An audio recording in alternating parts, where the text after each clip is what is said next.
Good morning, friends. What you see me doing is actually look at the previous marker art I did yesterday, and you would have noticed that I already had painted the sky. And I will talk about that a little while in the video because I wanted to do this little wolf one in the unfortunate book, but I pulled out my pink watercolor sketchbooks because I noticed, and I'm showing you there, that I actually did the sky too because I had extra sky paint left over, so I just went in there. And now I'm looking through my swatch of acrylic markers, and yeah, that's how it looks, the front of the page, and you'll get a see. I actually kind of did something amazing because I bought those this year, and I was going through a little slum, and something that helped me going through slums is do art supplies, but I kept it minimal, and I wanted to try some brush tip acrylic markers, so I did that, and I'm showing you the other acrylic markers that I have. And I have some Poscas, I have some other brands, and then I'm showing you the swatches for those brush tip acrylic markers. It was actually pretty reasonable because I got it on sale, plus I had a 10% coupon for it. And I'm looking at this piece that I really want to color in this pink sketchbook. I think this pink sketchbook is going to be my my acrylic marker sketchbook, for the mere fact that I cannot use watercolor in it because it bleeds through. I think it's somewhere here. I'll flip over to see if the acrylic marker was bleeding through. Yeah, I flipped it over to see, yeah, it's not bleeding through. I also think I went to other areas showing you, yeah, it does bleed through when it comes to, I think there was some watercolor pencils I was testing out, and yeah, I was like, yeah, I have to use this book now only with acrylic and gouache paints and markers because that's the only thing that will hold the paper. I did notice that with these brush tip markers, the paper doesn't peel at all. It's smooth, it lays down perfectly. But when I transitioned over to the Posca markers, especially when I was painting the wolf, I had a lot of paper peelage, and I will illustrate that when that time comes. But for the most part, I was actually enjoying the process of coloring with the brush tip acrylic markers I have. Yeah, there we are priming the Posca. And you have no idea how many times I had to do that throughout this entire coloring session. I think it took me 3 hours to finish this, and that's because we took a break. I woke up at 6 in the morning.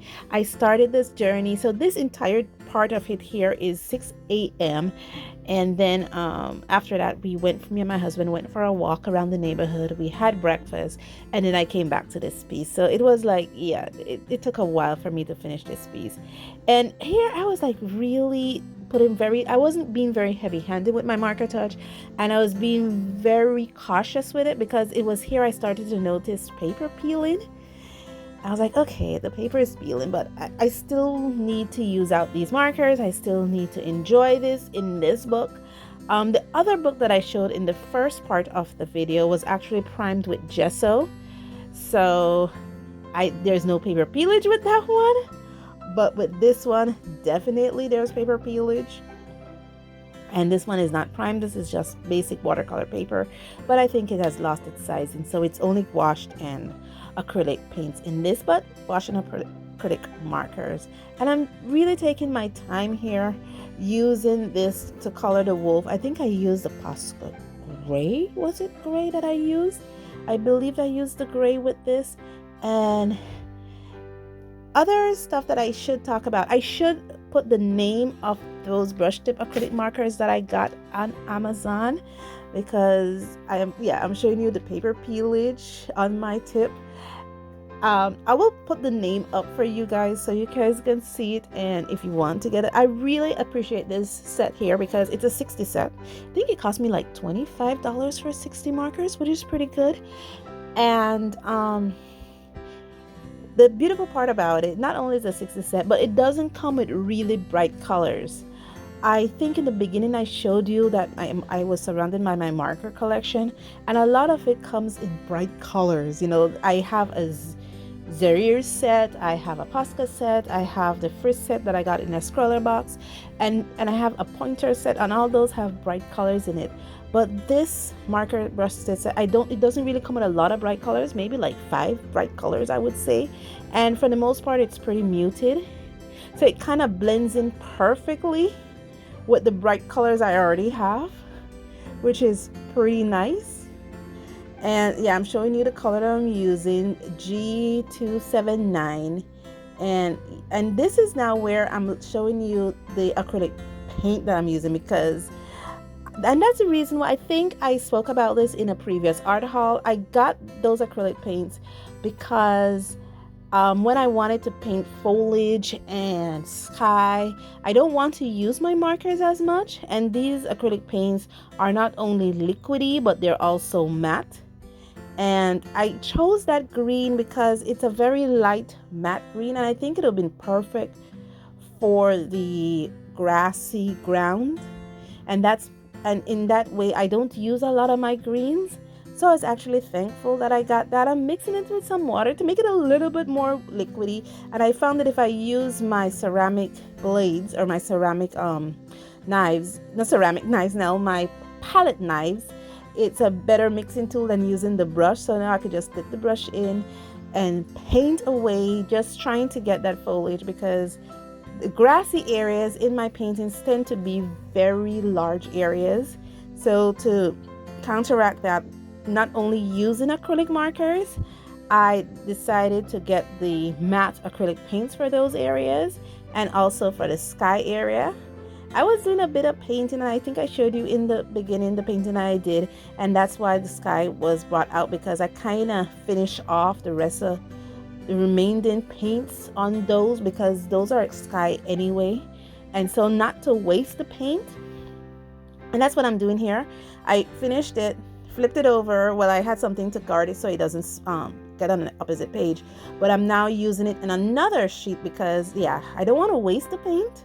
So it'll be a grassy area anyway, and perhaps that's the paint I'm going to use, and that's the reason why I got it.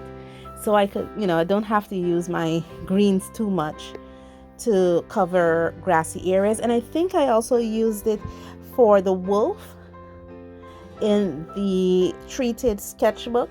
Well, the one that is treated with gesso, so that, when I'm ready to do that in illustration, color that illustration, parts of it is already, has some greens on it. And I think this is where you notice the green paint is actually finished. I think that was about it. No, I did another part. I think I finished it on another illustration that I did in the same book here that I'm using. This is my treated sketchbook. I call it another unfortunate because it's made from that leather material that seems to be withering, and it's just peeling away and making a mess. So yeah, this is the other area of that sketchbook that I used it on. The paper is treated, so it wouldn't peel a lot, and also it doesn't bleed through on the Paul Rubens sketchbook. That's the pink sketchbook that I am using for this illustration, for this video. Sorry, it doesn't bleed through, so it's a really something that I could use. So I know for the world of watercolor, the most unfortunate thing is that for the world of watercolor, my illustrations are in this Paul Rubens pink sketchbook, and I won't be able to use watercolor in it because it doesn't take watercolor as much. And I'm showing you now, guys, I think this was after we took that walk, and I'm showing you the illustration I did. I'm coming back now to my illustration after I had breakfast, coming back to my illustration, and the paint is dry, which is pretty nice. And I came back to this and finish up this piece. Starting next with the foliage in the background, I believe I was using one of the brush tip markers from that brand that I cannot pronounce, but it's like I said, I really appreciate it. I wasn't looking to get some Artex markers because you see the marker hoard that I have here, and also I wanted something to kind of fill in the gaps for the markers that I already have. So, and this just did it perfectly. So yeah, I'm not saying it's good. We're gonna see.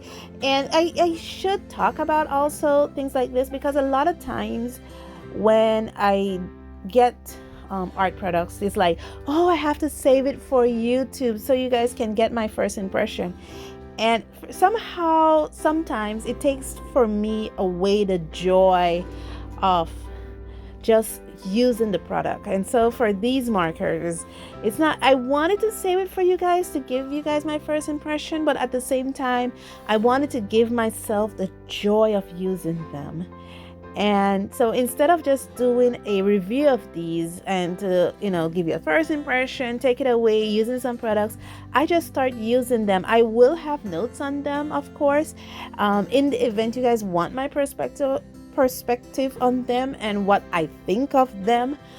For the most part, right now, I've only used it on 2 surfaces, and those 2 surfaces are the sketchbook surface, which it didn't peel, and this treated gesso surface, which is okay. So for the most part, my perspective is positive. I am now, this actually is a prompt that I'm doing. I should have told you guys this from the beginning. What I'm painting here is an illustration from my prompt. Is the what to draw prompt. I'm sure I've mentioned it 1,000 times. And it actually said a villainous wolf killing, and that's what it said, a villainous wolf kills a superhero. And so I drew a wolf standing over a sheep, and the sheep is a superhero. That is not blood, guys. That is his cape. That's the sheep's cape. The sheep is the superhero that this villainous wolf killed. And I'm sorry to say that, but that was the prompt. In my defense, that was the prompt it gave me. And right now I'm just filling in the other areas. There's a few areas left to color in. As you can see, I don't think I'll be coloring the sheep because but I will be coloring the tree at the back. I'm showing you how my cover for this book got its beautiful cover. That's where I swatched and I primed my acrylic markers. The other thing is, there's something, I should apologize for my neighbors. They are doing some lawn care, and if you're hearing the motors in the background, it's because of that. But it's my day off, and it's one of the opportunities I get to do my videos, so I'm sorry. Just going in there with the green, and I have a lot of bright green, so I didn't have to use the brush set for this one. And I did have the yellow I wanted. I think this was a Posca marker. And again, I find that the Posca peels this paper more than the other markers that I used in this sketchbook. I didn't have a lot of peelage with the Frisk or the Zaire. I didn't have a lot of peelage with this other brand that I have. I think it subs it. But I did have a lot of peelage with the Poscas. I didn't even have a lot of peelage with the pointers, but the Poscas had a lot of peelage. So I'm honestly, it may look like I'm going back and forth. I'm actually doing quick, short strokes, horizontal. Is it horizontal? No, it's vertical hatching, just quick and short. I'm not doing back and forth. I'm actually, when I go down, I actually lift and go back. So it just looks quick because I think I have this speed up twice its normal speed. So, I'm not here talking for an hour. Actually, the video original length is 30 minutes. I'm not here talking for about an hour. So, yeah. And I'm trying to do this in one take. Just finishing up here. Finishing up these areas.